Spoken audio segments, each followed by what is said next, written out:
آمين. أجزابير دكي نايدينجل مريم مفكرت يملا عالم زلهم السلام أجزابير مسخلاتنا يكون كما يعيلاتكم كما يغنيهاتكم آمين. أجزابير أملاخنا شموز خبره تمسجنا يكون لنا كم فقد أملاخ كما أجزابير قال لنا خلنا نجاجرنا نا أجزابير قال والجزينا نفسنا مدحاني سلالخنا بقال እግዚአብሔር አልዕልና እንነጋገሪና እግዚአብሔር መስخላትና ይሁን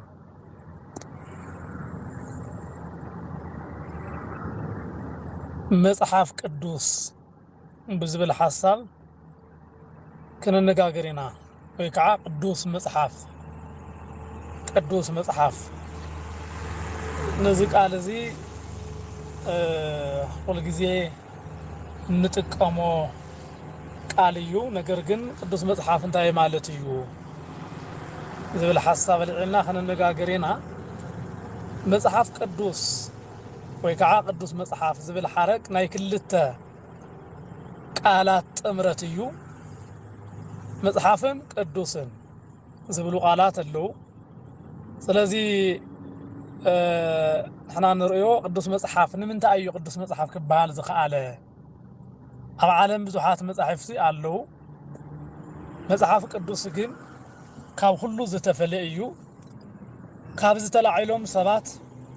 ናይ ባዕሎም ናይ ጽድቂ መንገዲ ብምውፃእ ከምኡውን እግዚአብሔር ብዘይኣዘዞም ነገር ግን ናይ መጽሐፍ ቅዱስ ተቃረንቲ ኮይኖም ንናይ ባዕልቶም መጽሐፍ ቅዱስ እንዳበሉ ዝጽውዑ ኣለው ናይ ቅዱስ መጽሐፍ ግን ቅድስናኡ በእግዚአብሔር ዝተዋሃቦ ስያመ ደአምበር ባዕሉ ወይ ከዓ ወድሰብ ዝመዝገቦ ኣይኮነን እዚ መጽሐፍ ቅዱስ ኢልና ዝጸውዕናዮ ምኽንያት ናይ እግዚአብሔር ቃል ኣብ ሓደ ተጠቕሊሎም ወይ ከዓ ኣብ ሓደ ተጠሪዞም ሕብረት መጻሕፍቲ ቅዱሳት ዝሓዘ ስለልኾነ እዩ ቅዱሳት ኣቦታትና ብእግዚአብሔር መንፈስ ተመሪሖም ዝጽሓፍዎ ቃል ኣምላኽ ዝሓዘ ብምዃኑ እግዚአብሔር ቅዱስ ስለልኾነ ናይ እግዚአብሔር ቅዱስ ቃል ስለልኾነ እዩ መጽሐፍ ቅዱስ ተባሂሉ ዝጽዋዕ ዘሎ ማለት እዩ እዚ ናይ እግዚአብሔር ቅዱሳን ወይ ከዓ በእግዚአብሔር መንፈስ ተመሪሖም ዝጽሓፍዎ መጻሕፍቲ ኣብ ሓደ ተጠሪዙ ወይ ከዓ ኣብ ሓደ ተሰብሲቡ ቅዱስ መጽሐፍ ተባሂሉ ኣሎ ማለት ያው ኣመንጎ መጽሐፍ ቅዱስ ውሽጢ ምስኣተውና ከዓኒ ናይ ባዕሉ ዝርዝር መጽሐፍ ኣሎ ማለት እዩ እዚ ቃል እዚ ቅዱስ ዝብል ብግእዝ ክንሪኦ ከለና ቅዱስ ዝተፈለየ ማለት እዩ ቅዱስ ማለት ዝተፈለየ ቅድስቲ ዝተፈለየ ዝተመረጸት ማለት እዩ ካብ ምንታይ እዩ ተፈልዩ ክንብል ከለና ካብ ዓለም ብዙሓት መጻሕፍቲ ናይ ድርሰታት ኣለው ናይ ፍልስፍናታት ኣለው ዝተፈላለዩ መጻሕፍቲ ኣለው እዞም መጻሕፍቲ እዚኣቶም ከም መጽሐፍነቱ ዝተሓዙ ደአምበር ነገር ግን ብቅድስና ልክዕ ዝልክዑ ኣይኮነን ንምንታይ ሰባት ከም ስጋ ፈቃዶም ሰባት ከም ስጋ አተሓሳስበኦም ዝጽሓፍዎም ደአምበር ብእግዚአብሔር መንፈስ ዝተጽሓፉ ብዘይምዃኖም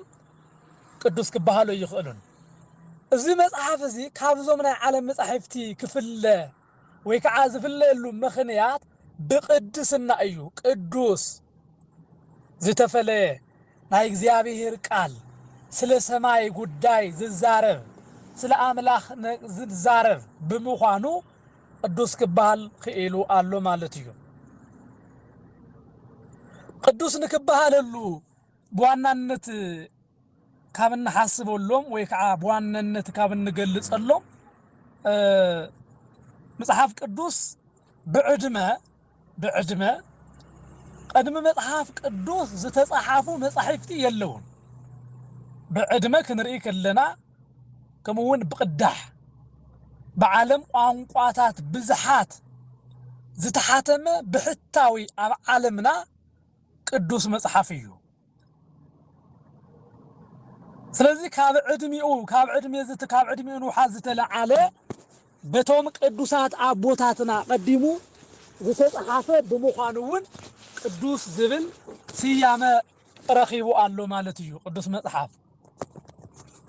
مصحف كبلو زخاله بنوحات عدمه ويكعا بزلوو بناي እግዚአብሔር ቃል زتصحافه قديمون ቅዱሳት ቦታትና ዝጽሐፍዎ በመሆኑ ብዕድመ ቀድሜው ዝተጻሐፈ የለን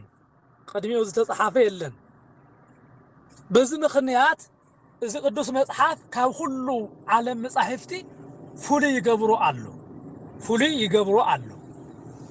ካሊ በእግዚአብሔር አንተ ዘለዓልናዮ በእግዚአብሔር መንፈስ ተለዓኢሎም ዝጽሐፍዎ ደአምበር بمثلني بدسبلني زتصحف ነገር አይኮነን ምክንያቱ ባዕሉ እግዚአብሔር ነቶም ሰባት አለዓኢሉ ከምዚ ኢልኩም ጻሐፉ እንዳበለ እዩ ዝናገር አብሕልፋ አብናይ ኦሪት መጽሐፍ ክንርኢ ከለና ታይብል ናይ ሰራዊት ጎይታ እግዚአብሔር ከምዝበል በለኒ እንዳበለ ይጽሕፍ كمون خالي بيتروس معرف حدا كان فقد عسرا خنري كلنا ازي مصحف ناي تنبيت كون يخل كمون قدوسات مصحف تخلو حدا سب لجزا راسو كم فقادو كم زمسلو غيرو خطو خطرغوم يبلوين مخنياتو ازي قال ازي بسب فقادا يتصحفن بإግዚአብሔር ተላይኾም ቅዱሳን ሰባት بمنفس ቅዱስ ተለዓኢሎም ወይ ከዓ በመንፈስ ቅዱስ ተመሪሖም ዝጽሐፍዎ ደአምበር ክብል ይነግረና ስለዚህ በእግዚአብሔር መንፈስ ቅዱስ ዝተቃነዩ ሰባት በመንፈስ ቅዱስ ስፍራን ሰኺሮም ስኩራነ መንፈስ ዝጽሐፍዎ ደአምበር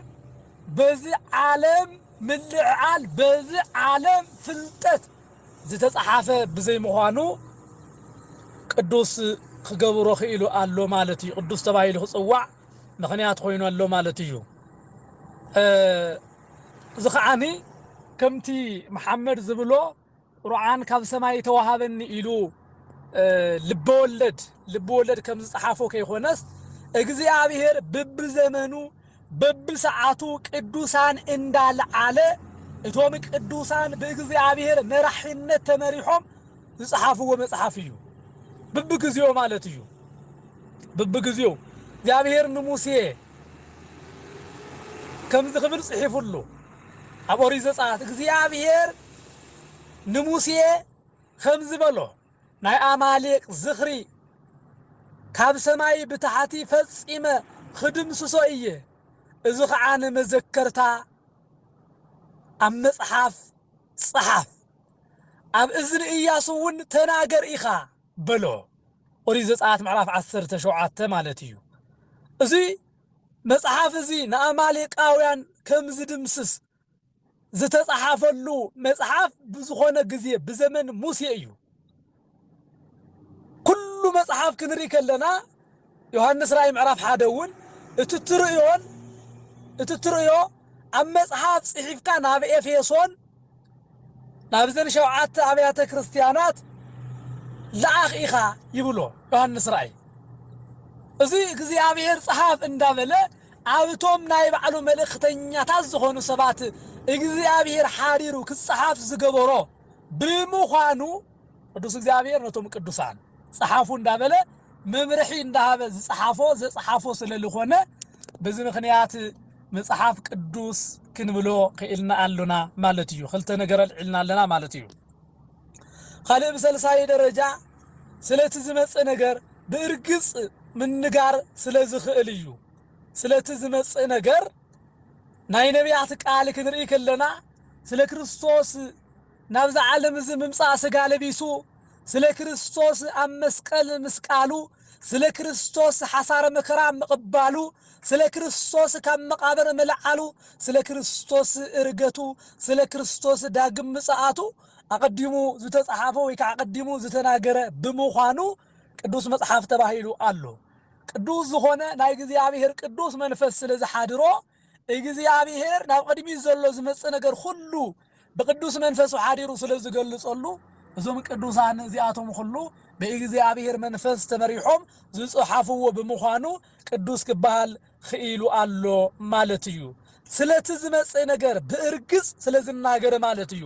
ኖ ኢሳይያስ ከምዚ ክብል ተናጊሩ ነይሩ ኢሳይያስ ምዕራፍ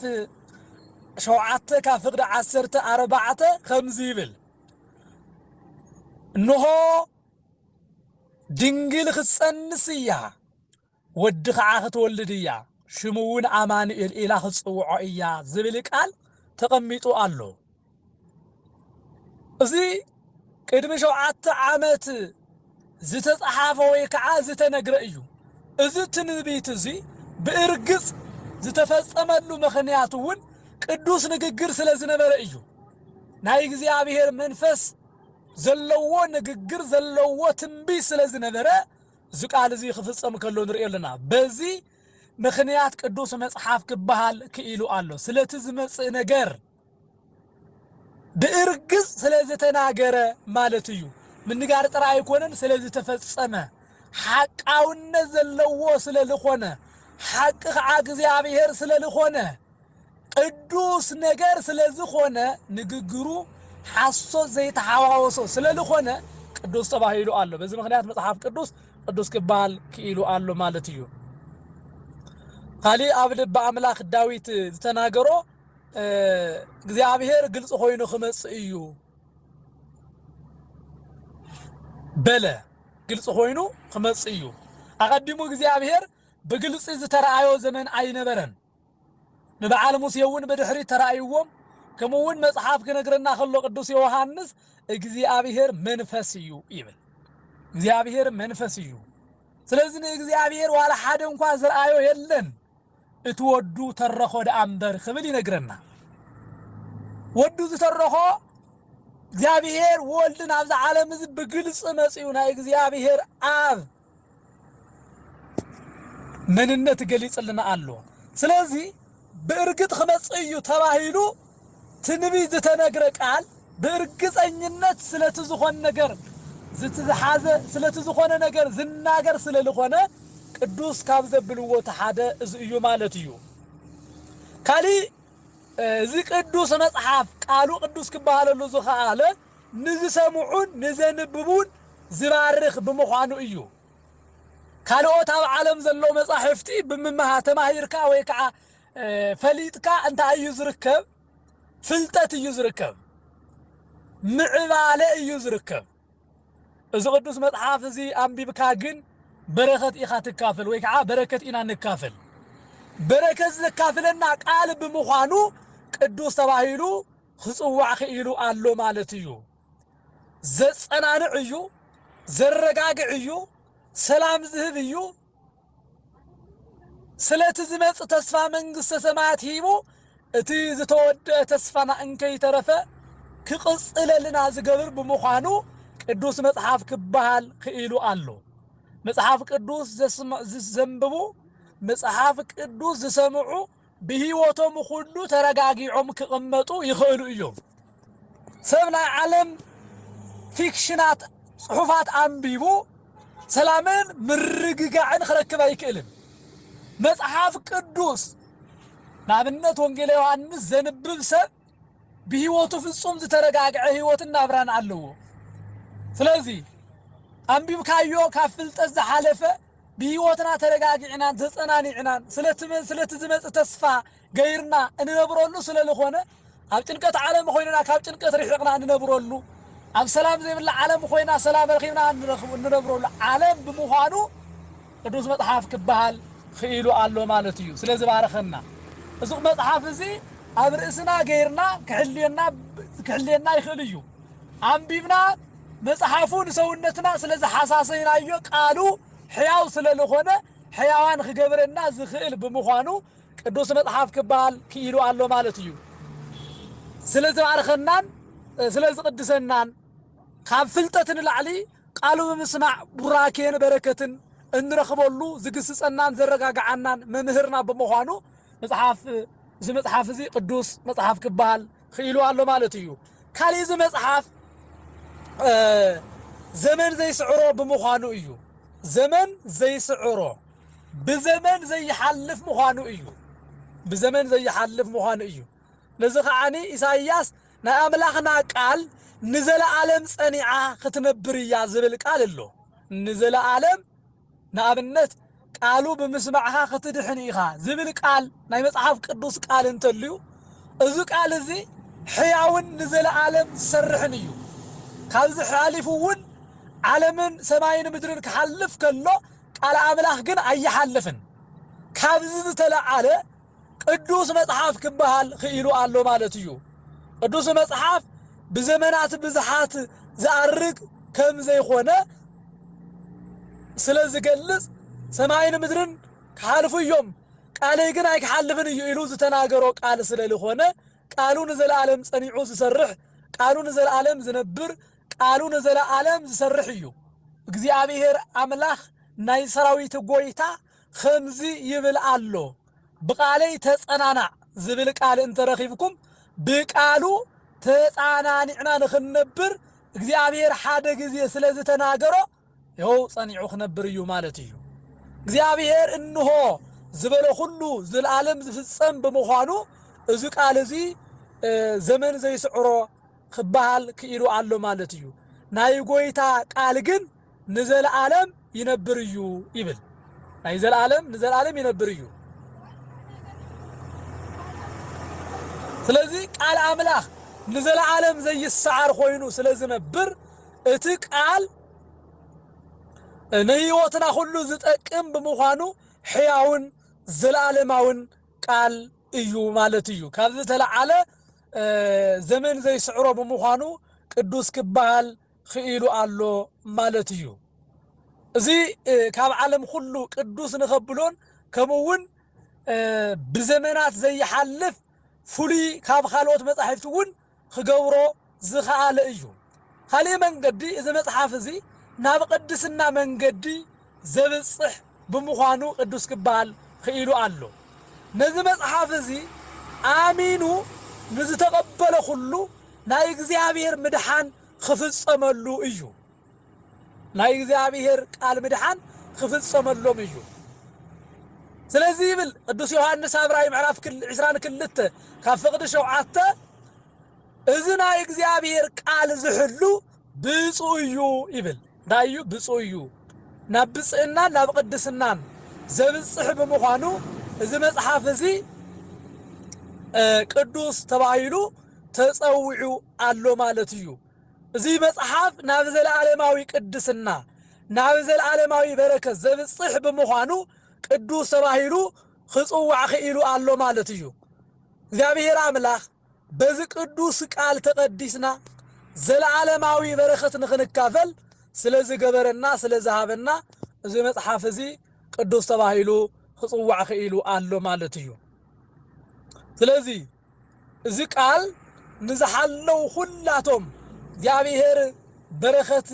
ከም ዝህቦም ተናጊሩ አሎ ነዚ ቅዱስ ቃሉ ነዚ መጽሐፍ ቅዱስ ቃል ዝግዘው ሰባት ሁሉ ንእግዚአብሔር ኮይኖም ከም ዝነብሩ ይነግረና አሎ ቅዱሳን ኮይኑኩም ክትነብሩ ይነግረኩም አለሁ ዝብል ቃል እዚ ናይ ቅዱስና ቃል ሰሚዑ በቅድስና ዝነበረ ኣብ መጽሐፍ ቅዱስ ዘሎ ቃል ብምዃኑ ንህይወትና ሁሉ ቅዱሳን ገይሩና ክነብር እዩ ማለት እዩ ቃሉን ዝሕሉ ቅዱሳን ኮይኖም ክነብሩ እግዚአብሔር ከም ዝሃቦም ይነግረና አሎ ማለት እዩ እዚ ቅዱስ መጽሐፍ ዝዝክር እንተልዩውን ቅዱስና ህይወት ገይሩ ክነብር እግዚአብሔር መሪጽዎ አሎ መሪጽና አሎ እዚ መጽሐፍ ናብ ቅዱስና ደረጃ ዘብጽሐና አንቢብናዮ ሰሚዕናዮ አባና ገይርናዮ ገንዘብ ገይርና ሒዝናዮ ከምኡውን ብመጽሐፍ ቅዱስ መንገዲ ስለተጓዓዝና ናይ ቅዱስና ህይወትን ናይ ቅዱስና መንገድን ክህበና ዝኽእል ብምዃኑ ቅዱስ መጽሐፍ ተባሂሉ አሎ ማለት እዩ ካብ ካልኦት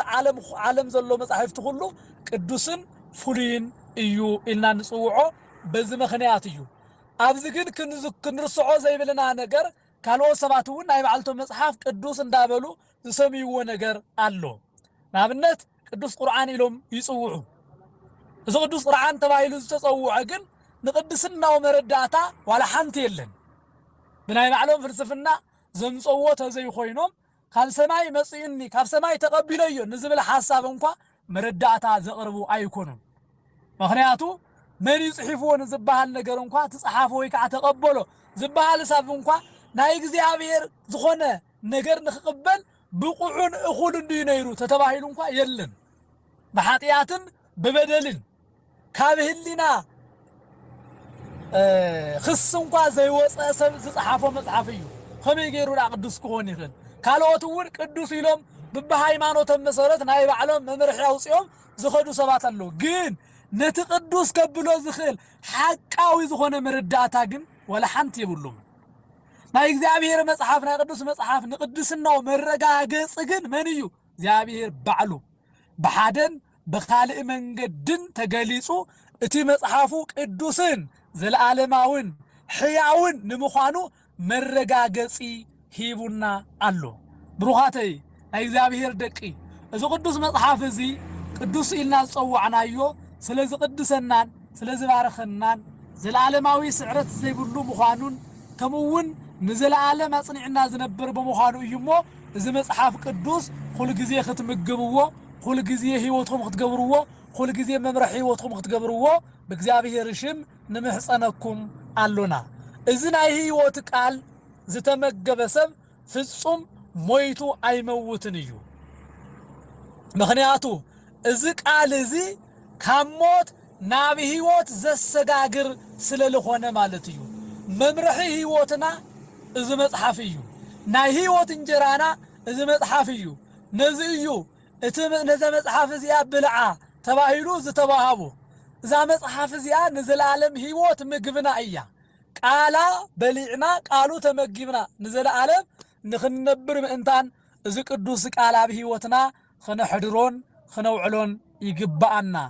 ቅዱስ መጽሐፍ ንህይወትና ዝቅድስ ንህይወትና ዝባርኽ እዩሞ ቅዱስ መጽሐፍ ገንዘብ ክንገብሮ በፍቅር ክንቀበሎ ይግባአና ክብለኩም ደሊ እግዚአብሔር አምላኽ ንህይወትና መምርሒ እዚ ናይ ህይወት እንጀራ መጽሐፍ ስለዝሃበና ይኽበር ይመስገን ዝነበረና ጊዜ ሁሉ እግዚአብሔር ባሪኹ ስለዝሃበና ስለቲ ዘይነገር ውህብተኡ ሽሙ ዝተመስገነ ይሆን ዝማረና ዝማዓደና ናይ ቦታትና አምላኽ ቅዱስ እግዚአብሔር ሽሙ ዝተመስገነ ይሆን ወስብሐት ለእግዚአብሔር ወለወላዲቱ ድንግል ወለመስቀሉ ክቡር አሜን